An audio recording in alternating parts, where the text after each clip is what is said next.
Nabi Ayub adalah keturunan Nabi Ishaq bin Ibrahim dan termasuk orang yang paling kaya, paling sehat, dan paling berpengaruh di masanya.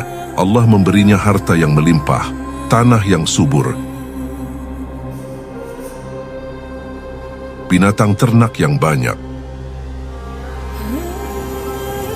serta anak-anak yang saleh dan bahagia. Para ulama meriwayatkan, beliau tinggal di negeri Hauran, Syam, sekarang Suriah bagian selatan. Semua orang mengenal Ayub sebagai hamba yang taat, yang tidak pernah lupa bersyukur meski dalam kemewahan.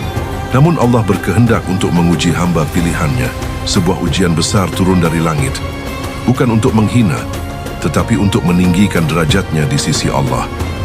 Dalam waktu singkat, semua hartanya musnah, kebunnya terbakar,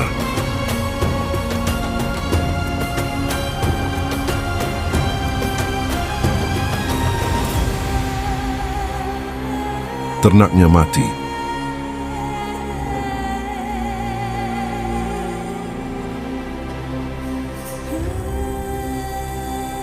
Dan anak-anaknya meninggal dalam satu bencana besar. Tapi Ayub tetap sujud dan berkata dengan penuh ketundukan, "Segala puji bagi Allah, yang telah memberi dan mengambil segalanya adalah milik Allah." Setelah kehilangan harta dan keluarga, ujian itu berlanjut. Kini menimpa tubuhnya. Nabi Ayub diserang penyakit yang parah.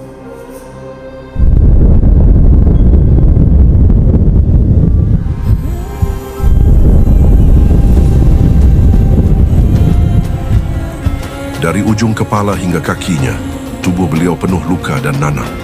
Diriwayatkan oleh Ibnu Katsir, kulitnya melepuh, dagingnya menipis, namun lidah dan hati beliau tetap utuh, bersih dan berzikir. Seluruh tubuhnya dipenuhi luka dan bisul. Dagingnya meleleh, bahkan ulat-ulat pun memakan kulitnya. Namun beliau tidak marah, tidak berkeluh kesah. Setiap kali seekor ulat jatuh dari lukanya, Ayub mengambilnya dengan lembut, menyimpannya dalam wadah kecil saat beribadah. Lalu setelah selesai, beliau meletakkannya kembali ke tempat asalnya.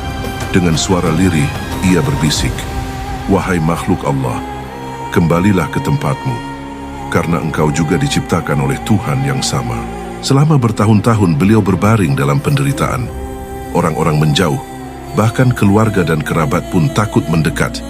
Namun istrinya, Rahmah binti Efraim bin Yusuf, tetap setia merawatnya, memberi makan, membersihkan luka, dan menenangkan suaminya dengan sabar yang luar biasa. Ketika seluruh tubuhnya telah lemah, dan dunia seakan memalingkan wajah darinya, Nabi Ayub mengangkat tangannya ke langit. "Rabbi, sesungguhnya aku telah ditimpa penyakit, dan Engkau adalah Tuhan yang Maha Penyayang di antara yang penyayang." Quran Surat Al-Anbiya ayat 83. Sebuah doa yang pendek, namun penuh rasa tunduk dan pasrah. Bukan keluhan, bukan permintaan putus asa, melainkan pengakuan cinta kepada Sang Pencipta.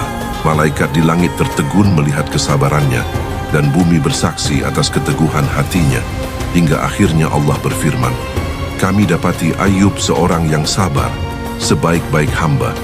Sesungguhnya ia selalu kembali kepada kami." Quran Surat Syad ayat 44. Lalu datanglah wahyu dari Allah. "Hentakkanlah kakimu, inilah air yang sejuk untuk mandi dan minum." Quran Surat Syad ayat 42. Ayub menghentakkan kakinya ke tanah, dan muncullah mata air jernih. Beliau mandi dan minum darinya, dan dengan izin Allah penyakitnya hilang seketika. Kulitnya bersih, tubuhnya sehat, dan wajahnya bersinar kembali. Allah memulangkan kembali semua nikmatnya.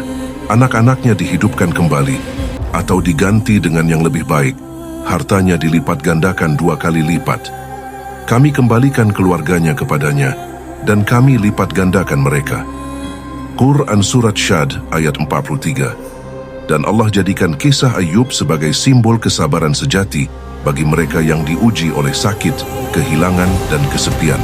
Beginilah cinta seorang Nabi kepada Rabb-Nya. Bahkan dalam kesakitan ia masih menebar kasih kepada makhluk sekecil ulat. Itulah kesabaran sejati, kesabaran yang membuat malaikat menangis dan langit bergetar oleh doa seorang hamba yang tak pernah menyerah. Para ulama berkata, kesabaran Ayub bukan berarti menahan rasa sakit, tetapi tetap bersyukur dalam setiap luka. Ibnu Katsir menulis, ujian tidak menghapus cinta Allah. Justru di balik ujian, Allah sedang memeluk hambanya lebih erat. Dan Imam Al-Qurtubi berkata, barang siapa meneladani sabar Ayub, maka Allah akan turunkan pertolongan dari arah yang tidak disangka-sangka.